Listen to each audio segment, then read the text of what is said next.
10 లక్షల కోట్ల రూపాయల పెట్టుబడి దిశగానే మా దావోస్ యాత్ర జరిగిందన్నారు ముఖ్యమంత్రి చంద్రబాబు నాయుడు. అనేక దిగ్గజ కంపెనీలు త్వరలో రాబోతున్నాయని, మన కలలు నెరవేరబోతున్నాయని, అనేక లక్షల ఉద్యోగాలు రాబోతున్నాయని ముఖ్యమంత్రి నిన్న సమావేశంలో తెలిపారు. ఏపీకి గూగుల్ వస్తే గేమ్ చేంజర్ అవుతుందని ముఖ్యమంత్రి అన్నారు.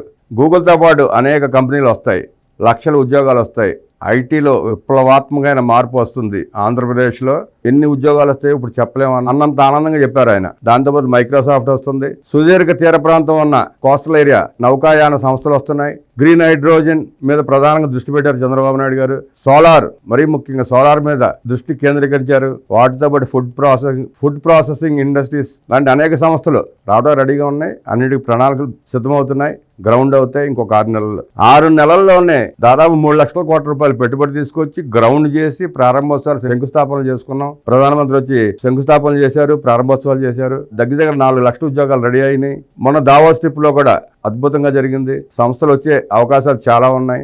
ఈ సందర్భంలో సైకో అండ్ కో పిచ్చి పట్టినట్టు మాట్లాడుతున్నారు. ఏం తెచ్చారని. ఏం తెచ్చారో ఇంకా వెళ్ళిపోతే మీ కంట రక్త కన్నీరు కారేలాగా వస్తాయి కంపెనీలు. యువత మీ మొహాన ఉమ్మేసేలా వస్తాయి లక్షల ఉద్యోగాలు. వెయిట్ చేయండి, చూద్దరు కానీ. నేను 4వసారి సీఎం అయ్యాక ఏపీ బ్రాండ్ ప్రపంచమంతా ప్రమోట్ చేస్తున్నాను. పరిశ్రమల స్థాపనకు పెట్టుబడులు పెట్టేందుకు రాష్ట్రంలో ఉన్న అవకాశాలు, అనుకూలతలను వివరిస్తున్నాను. దావోస్ పర్యటనలో 27 సమావేశాల్లో పాల్గొన్నాను. 4 రౌండ్ టేబుల్ కాన్ఫరెన్సులు, 3 కాంగ్రెస్ సెషన్స్ కి హాజరయ్యాను.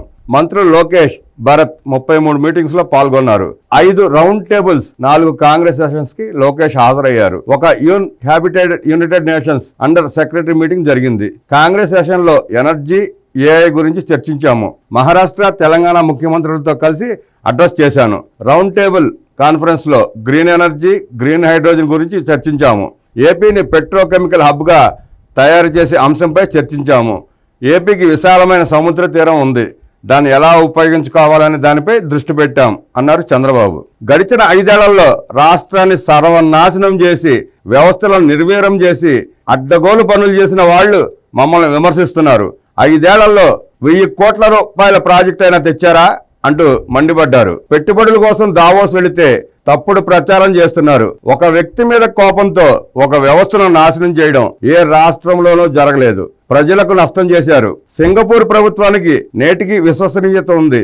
అమరావతికి అడగగానే మాస్టర్ ప్లాన్ ఉచితంగా తయారు చేసి ఇచ్చారు. కానీ వారి మీద కేసులు పెట్టి వేధించారు. అమరావతి బ్రాండ్ నాశనం చేశారు.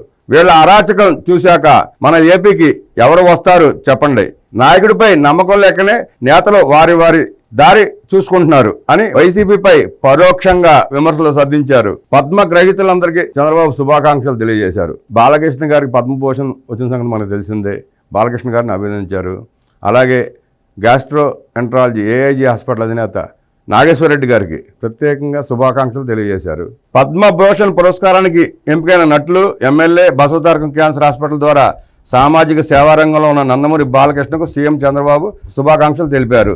లెజెండరీ ఎన్టీఆర్ వారసత్వాన్ని నిలబెడుతూ సినిమా, రాజకీయ రంగాల్లో రాణిస్తున్నారని కొనియాడారు.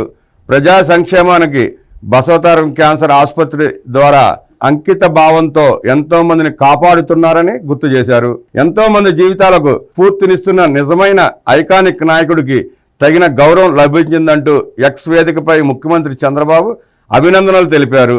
పద్మశ్రీకి ఎంపికైన సహస్రావధాని మాడుగుల నాగఫణి శర్మ, దళిత నాయకులు, ఎంఆర్పిఎస్ వ్యవస్థాపకులు మంద కృష్ణమాదిగ, ఇంకా విద్యా సాహిత్య రంగంలో ఎనలేని కృషి చేసిన పద్మశ్రీ పురస్కారానికి ఎంపికైన కేఎల్ కృష్ణ, వాదిరాజు రాఘవేంద్రాచార్య, పంచముఖిలకు శుభాకాంక్షలు తెలిపారు. తమ నటన, అభినయంతో కోట్లాది ప్రేక్షకుల మనసులు గెలిచిన కళామ తల్లి ముద్దుబిడ్డలు పద్మభూషణ్కు ఎంపికైన ఎస్ అజిత్ కుమార్, శోభన చంద్రకుమార్కు ముఖ్యమంత్రి శుభాకాంక్షలు తెలిపారు. బుర్రకథ కళాకారులు, జానపద కళాకారులను ఎందరినో తెలుగు నేలకు అందించిన స్వర్గీయ మిర్యాల అప్పారావు మరణాంతరం పద్మశ్రీ పురస్కారం లభించడాన్ని వారి సేవలకు దక్కిన గౌరవంగా ముఖ్యమంత్రి నారా చంద్రబాబు నాయుడు గారు కొనియాడారు.